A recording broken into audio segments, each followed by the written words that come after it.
So ఇప్పుడు ఏదైతే ఈ సరస్వతి పవర్ గురించి ఏదైతే మెయిన్ గా చర్చ జరుగుతోందో దీని గురించి చూస్తే ఐ థింక్ ఒక ఎంఓయు జరిగింది అనుకుంటాను నేను న్యూస్ లో చూసిన విషయాలు.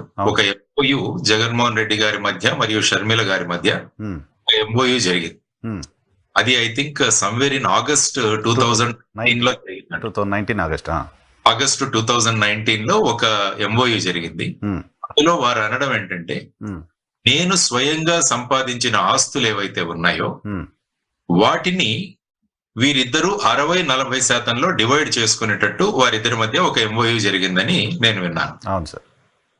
దాంట్లో ఉన్న విషయం ఏంటంటే, కొన్ని ప్రాపర్టీస్ ఇంతకు ముందు ఉన్న కేసుల్లో అటాచ్ అయ్యి ఉన్నాయి. కాబట్టి ఆ అటాచ్మెంట్ లో ఉన్న ప్రాపర్టీస్ ఏవైతే ఉంటాయో అవి కోర్టు యొక్క ప్రక్రియ ముగిసిన తర్వాత వాటి డిస్ట్రిబ్యూషన్ జరుగుతుంది. ఏవైతే అటాచ్మెంట్ లో లేవో వాటిని ఈ ఎంఓయు ద్వారా మనం డిస్ట్రిబ్యూట్ చేసుకోవచ్చు 60-40% అన్నట్టుగా మాట్లాడారు. ఆ ఎంఓయు చూస్తే అందులో మెజర్స్ సరస్వతి పవర్స్ ఆ రోజున ఐ థింక్ ఆగస్టు 2019 రోజున అందులో షేర్స్ ఏ విధమైన అటాచ్మెంట్ లేదు, ఆర్ అటాచ్మెంట్ ఉన్నా కూడా అపిలేట్ ట్రిబ్యునల్ అన్నది వాటిని రిలీజ్ చేసిందని నేను చదివాను. అంటే ఆ రోజుకి సరస్వతి పవర్ లో ఉన్న షేర్స్ ఏవైతే ఉన్నాయో అవి అటాచ్మెంట్ లో లేవు. ఎంఓయూలో ఆగస్టు 2019లో. కానీ ఆ ఎంఓయూలో నేను చూసింది ఏంటంటే, ఈ ఎంఓయు రాసుకున్నా కూడా ఆ తరువాత ప్రాపర్టీ ఏదైనా ట్రాన్స్ఫర్ అవ్వాలంటే రెగ్యులర్ గా రిజిస్ట్రేషన్ అది అయిన తర్వాతే ఆ ప్రాపర్టీ ట్రాన్స్ఫర్ అవుతుంది. అదే విధంగా షేర్స్ ఏవైనా ఉంటే అవి షేర్ సర్టిఫికేట్స్ ట్రాన్స్ఫర్ చేసి వాటి ద్వారా షేర్స్ ట్రాన్స్ఫర్ అవుతాయి. ఈ కండిషన్ కూడా రాసినట్టు నేను చూశాను. ఆ తర్వాత ఏమైందంటే 2 డిసెంబర్ రోజున తెలంగాణ హైకోర్టు ఒక ఆర్డర్ ఇచ్చి, అంటే ఈ సరస్వతి పవర్ కు సంబంధించిన షేర్స్ ఏవైతే ఉన్నాయో వాటిని రిలీజ్ చేయడం ఏదైతే ట్రిబ్యునల్ ఆర్డర్ ఇచ్చిందో దానికి విరుద్ధంగా దానికి అపీల్లో ఎన్ఫోర్స్మెంట్ డైరెక్టరేట్ వెళితే అప్పుడున్న హైకోర్టు బెంచ్ వాళ్ళు ఏమన్నారంటే status court still the disposal of this case అని ఒకటి ఇచ్చారు. అంటే ఆగస్టులో ఫ్రీగా ఉన్న షేర్స్ డిసెంబర్ 2వ తారీఖున వాటికి స్టేటస్ కో విధించడం జరిగింది. అంటే ఆ షేర్స్ ట్రాన్స్ఫర్ ఏదైతే ఉందో అవి ఫ్రీ షేర్స్ కావు, అవి అటాచ్మెంట్ లో ఉన్నట్టుగా ఉంది. కానీ ఇక్కడ స్టేటస్ కో అంటే ఏంటి అన్నది కూడా ఒక లీగల్ పేచీ ఒకటి ఉంది. అంటే డిసెంబర్ 2, 2019కి జూలై నెలలో అపిలేట్ ట్రిబ్యునల్ వీటిని రిలీజ్ చేసి, అంటే ఆ రోజుకి షేర్స్ రిలీజ్ అయి ఉన్నాయి. మరి ఆ రోజు స్టేటస్ కో అంటే రిలీజ్ అయిన పరిస్థితి, రిలీజ్ అయిన వాటి మీద స్టే ఇవ్వలేదు, స్టేటస్ కో అన్న. ఈ లీగల్ టర్మినాలజీలో స్టేటస్ కో అన్నది ఒక విచిత్రమైన పదం. దాని ఇంటర్ప్రిటేషన్ రకరకాలుగా ఉంటుంది. కానీ ఒక పాయింట్ చెప్పండి సార్, ఇక్కడ ఈడీ కోర్టుకు వెళ్ళిన పర్పస్ ఏంటి? అంటే ఈడీ కోర్టుకు వెళ్ళిన పర్పస్ ఏంటంటే ట్రిబ్యునల్ ఏవైతే షేర్స్ రిలీజ్ చేసిందో వాటిని మళ్ళా అటాచ్ చేయాలని వెళ్ళింది. ఓకే. కానీ ఆ ఆర్డర్ కు స్టే ఇవ్వలేదు కోర్టు, స్టేటస్ కో అని ఇచ్చింది. ఓకే. అంటే స్టేటస్ కో అంటే యథాతథ పరిస్థితి అంటాం. అంటే status quo as on that day అన్నారు. As on that day tribunal release చేసి, మరి అది స్టేనా స్టేటస్ కోనా అన్నది ఒకటి ఇంటర్ప్రిటేషన్ మీద ఆధారపడి ఉంటుంది. ఇంకా పిటిషన్ అలాగే కొనసాగుతుంది. మొన్న కూడా ఐ థింక్ నేను మన హైకోర్టు వెబ్సైట్ లో చూస్తే ఇంకా మ్యాటర్ నడుస్తూనే ఉంది. అంటే ప్రస్తుతం స్టేటస్ కోలోనే ఉంది. ఇప్పుడు జగన్మోహన్ రెడ్డి గారి కంటెన్షన్ ఏంటంటే, ఈ పరిస్థితులు ఉన్నా కూడా ఈ షేర్స్ ని వాళ్ళు వాళ్ళ పేరు మీద ట్రాన్స్ఫర్ చేసుకున్నారు అన్నది ఆయన కంటెన్షన్.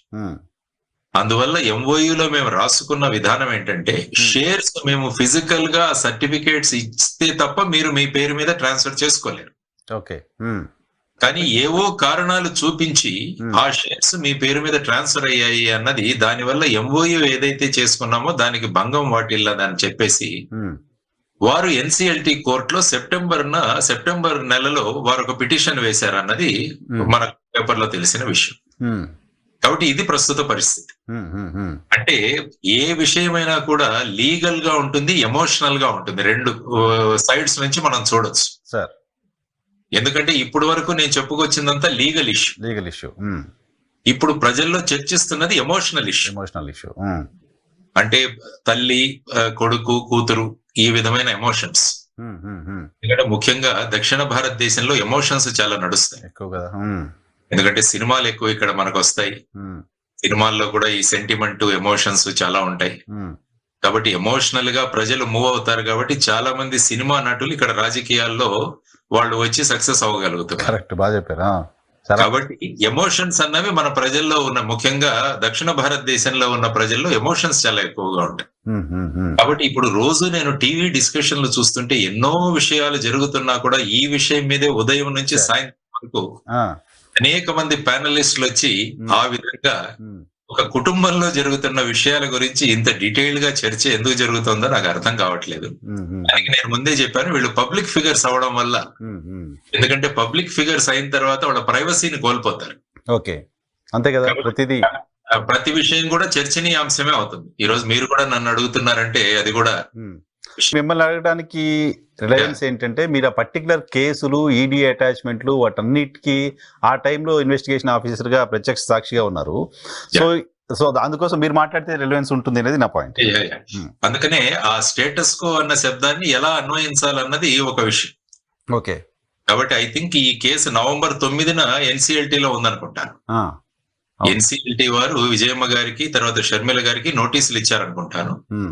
ఆ నోటీసుల మీద November 9వ తారీఖున నేషనల్ కంపెనీ లా ట్రిబ్యునల్ లో ఈ విషయం గురించి చర్చ జరుగుతుంది. ఎందుకంటే అక్కడ ముఖ్యంగా కంపెనీస్, వాటి వర్కింగ్ NCLT లో జరుగుతుంది. అంటే షేర్స్ ఒకరి నుంచి ఇంకొకరికి ట్రాన్స్ఫర్ అవ్వడము, అవి కరెక్ట్ అయిన ప్రొసీజర్ తో జరిగిందా లేదా, ఇవన్నీ కూడా అందులో చర్చనీయాంశమై ఫైనల్ గా NCLT ఏదైతే ఆదేశం ఇస్తుందో దాన్ని బట్టి దీని మీద ఆధారపడి ఉంటుంది. మరి MOUని ఫాలో అవ్వలేదు కాబట్టి నేను మళ్ళా నా MOUని వెనక్కి తీసుకుంటున్నాను అన్నది కూడా ఒక విషయం చర్చకు వస్తాం. సో ఈ విధమైన అనేక అంశాలతో ఈ విషయం ప్రస్తుతం పెద్ద చర్చనీయాంశంగా మారిందని నేను అనుకుంటాను. సార్, అనేక ఫినాన్షియల్ అఫెన్సెస్ కు సంబంధించిన కేసులు మీరు డీల్ చేశారు సిబిఐలో కూడా ఉన్నప్పుడు. ఒక షేర్ ట్రాన్స్ఫర్ అనేది, షేర్ ఇష్యూయింగ్ తర్వాత ఇచ్చే సర్టిఫికెట్ లేకుండా చేసుకోవడం అనేది ఎప్పుడైనా జరిగిందా? అలా చేసుకుంటే ఏ రకమైన క్రిమినల్ ప్రొసీజర్ ఉంటుంది? సాధారణంగా ఎలా ఉంటుందంటే, షేర్ సర్టిఫికేషన్ ఇష్యూ చేయబడతాయి. ఆ షేర్ సర్టిఫికేట్స్ ని ట్రాన్స్ఫర్ చేయాలి. అంటే ఫిజికల్ షేర్స్ ఉంటాయి, ఒక్కోసారి ఇవే లిస్టెడ్ కంపెనీస్ లో అయితే డిమాట్ అకౌంట్స్ లో వస్తాయి. డిమెటీరియలైజ్ డిమాట్ లో ఉంటే అక్కడ షేర్స్ ట్రాన్స్ఫర్ చేసుకుంటాం. ఫర్ ఎగ్జాంపుల్, ఇప్పుడు మీరు ప్రతిరోజు షేర్ మార్కెట్ లో షేర్స్ మూవ్ అవుతుంటాయి ఒకరి నుంచి ఒకరికి. అంటే ఒకరి డిమాట్ అకౌంట్ నుంచి ఇంకో డిమాట్ అకౌంట్ కి వెళుతుంటాయి. కానీ ఈ particular Saraswati power and company అన్నది ఐ థింక్ లిస్టెడ్ కంపెనీ కాదు. అందువల్ల వాళ్ళ దగ్గర ఫిజికల్ షేర్స్ ఉంటాయి. కాబట్టి నేను ఒక కంపెనీలో షేర్ హోల్డర్ అయినప్పుడు నేను ఎవరికైనా షేర్స్ ఇవ్వాలంటే ఈ ఫిజికల్ షేర్స్ వాళ్ళకి ట్రాన్స్ఫర్ చేస్తాను. ఓకే, చేసుకున్న తర్వాత ఈ ఫిజికల్ ట్రాన్స్ఫర్ అయిన షేర్స్ ను వాళ్ళు తీసుకెళ్లి ROC, రిజిస్ట్రార్ ఆఫ్ కంపెనీస్ లో ఈ పొజిషన్ మారింది కాబట్టి వాళ్ళ పేర్లు అందులో ఎక్కుతాయి. సో ఇది జనరల్ గా ప్రొసీజర్. సపోజ్ ఒక్కోసారి ఫిజికల్ షేర్స్ పోతాయి, ఫర్ ఎగ్జాంపుల్ థెఫ్ట్ అవ్వచ్చు, లేకుంటే ఎక్కడో మిస్ అవ్వచ్చు. అలాంటప్పుడు సాధారణంగా ఏం చేస్తారంటే కన్సర్న్ పోలీస్ స్టేషన్ లో ఒక కంప్లైంట్ ఇస్తాం. ఇచ్చి ఈ విధంగా ఈ ఫిజికల్ షేర్స్ అన్నవి పోయాయి కాబట్టి వాటికి సంబంధించి మళ్ళా డూప్లికేట్ షేర్స్ ఏవైనా తీసుకోవడానికి మనం ROC లో అప్లై చేసుకుని ఆ డూప్లికేట్ షేర్స్ తీసుకున్న తర్వాత వాటిని మళ్ళా ట్రాన్స్ఫర్ చేసుకోవచ్చు. సో ఇదొక ప్రొసీజర్ ఒకటి ఫాలో అవ్వాలి ROC. లేకుంటే ఎవరంటే వాళ్ళు వచ్చేసి మనకు ట్రాన్స్ఫర్ చేసేసుకోవచ్చు. సో ఇప్పుడు ఎలా ట్రాన్స్ఫర్ జరిగి ఉంటుంది మరి? ఇప్పుడు ఈ ట్రాన్స్ఫర్ ఆల్రెడీ జరిగింది అని ఆయన చెప్తున్నారు కదా, పోలీస్ స్టేషన్ లో కంప్లైంట్ ఇచ్చి ఫేక్ కూడా లేదు కదా, అసలు సర్టిఫికేట్ ఇష్యూ చేయలేదు. సో ఎలా జరిగి ఉండడానికి అది ఏ విధంగా అయింది, ROC లో ఉన్న ఎవరి దగ్గర ఈ విధమైన పిటిషన్ వేయడం జరిగింది, తర్వాత MOUలో స్పష్టంగా చూస్తే అందులో ఫిజికల్ ట్రాన్స్ఫర్ షేర్స్ ఇచ్చిన తర్వాతే వాట్ల ట్రాన్స్ఫర్ జరుగుతుంది అన్నది కూడా అందులో రాయబడడం జరిగింది. కాబట్టి ఈ ట్రాన్స్ఫర్ అన్నది నిజంగా జరిగిందా లేదా, ఎందుకంటే ROC వెబ్సైట్ లోకి వెళ్ళి చూస్తే ఈ విషయాలు తెలుస్తాయి. నేను ఈ చర్చ జరుగుతున్నప్పుడు ఒకసారి ROC వెబ్సైట్ లోకి వెళ్ళి చూస్తే ఇంతకు ముందు ఉన్న వాళ్ళ డైరెక్టర్స్ పేర్లు మారి ఉన్నాయి. అంటే జరిగింది, అంటే ఇప్పుడు ఆర్ఓసిలో ఉన్న ముగ్గురు డైరెక్టర్స్ పేర్లు కనిపిస్తున్నాయి. సో ఈ విధంగా మారడానికి తర్వాత అక్కడ ఏ డాక్యుమెంట్ సబ్మిట్ చేయబడ్డాయి అవన్నీ కూడా NCLT లో ఈ హియరింగ్ ఎప్పుడైతే అవుతుందో దాని మీద ఒక నిర్ణయం తీసుకోవడం జరుగుతుంది. అందులో సంబంధిత ఆర్ఓసి ఆఫీసర్లు ఎవరైనా ఉన్న వాళ్ళ ఎక్స్ప్లెనేషన్ కూడా తీసుకోవడం జరుగుతుంది. ఈ విధమైన కంప్లైంట్ ఉన్నప్పుడు దాంట్లో ఏం జరిగింది అని